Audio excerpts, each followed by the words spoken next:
Hello and welcome to Web Techtronics. मेरा नाम ईशान शर्मा है और मैं आपको अपने चैनल पे वेलकम करता हूँ। हमने लास्ट वाली क्लास में स्विच केस को देखा था, उसके कुछ क्वेश्चंस को भी करके देखा था। आई होप आपको स्विच केस अच्छे से क्लियर हो गया होगा। और आज हम एक और टॉपिक पढ़ेंगे जिसे बोलते हैं टर्नरी ऑपरेटर। तो सपोज करिए आपको कोई ये कह देता है कि आपको कोई कंडीशन चेक करनी है और आपको ये भी कोई कह देता है कि इफ एल्स से भी नहीं करना, स्विच केस से भी नहीं करना, फिर आप कंडीशन कैसे चेक करोगे?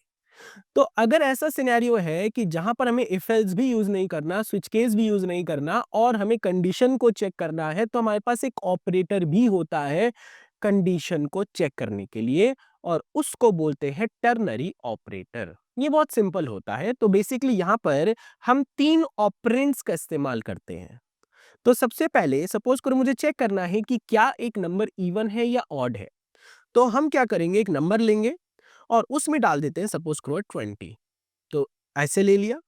अब हम एक ब्रैकेट लगाएंगे और नंबर को मॉड कर देंगे 2 से और 0 लिख देंगे। हमने इफ नहीं लगाया, फिर हम क्वेश्चन मार्क लगाएंगे और फिर हम यहाँ पे प्रिंट एफ कर देंगे और यहाँ पे लिख देंगे कि ये है इवन।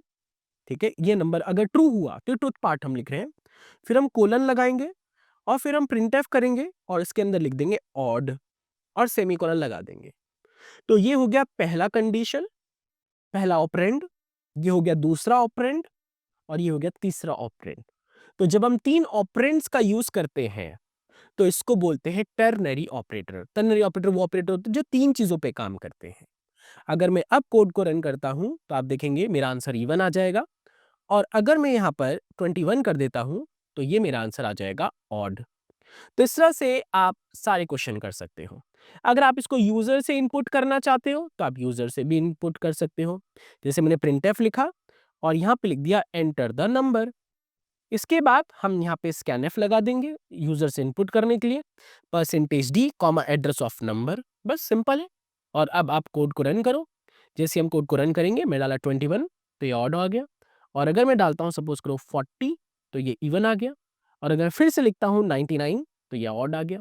तो इस तरह से आप इफ एल्स का जो काम कर सकते हो, जो आप स्विच केस से भी कर सकते हो, वही सारा काम आप टर्नरी ऑपरेटर से भी कर सकते हो। ये बहुत सिंपल सा ऑपरेटर होता है।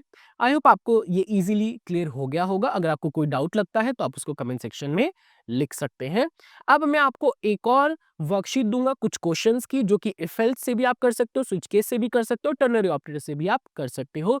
तो अगली वाली जो वीडियो होगी उसमें मैं आपको एक वर्कशीट दूंगा इफ एल्स के ऊपर और उसके बाद हम एक नए चैप्टर की तरफ बढ़ेंगे जिसको बोलते हैं लूप्स। तब तक के लिए आप इतना प्रैक्टिस करिए। अगर आपको कोई डाउट लगता है तो आप जरूर पूछिए। Till then, bye bye.